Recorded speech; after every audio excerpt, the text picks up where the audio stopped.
Assalamualaikum warahmatullahi wabarakatuh. Perkenalkan, nama saya Nur Khairunisa.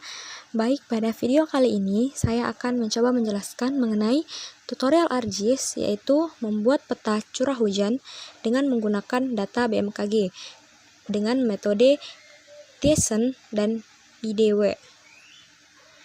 Untuk penjelasannya, langsung saja kita lihat pada video berikut.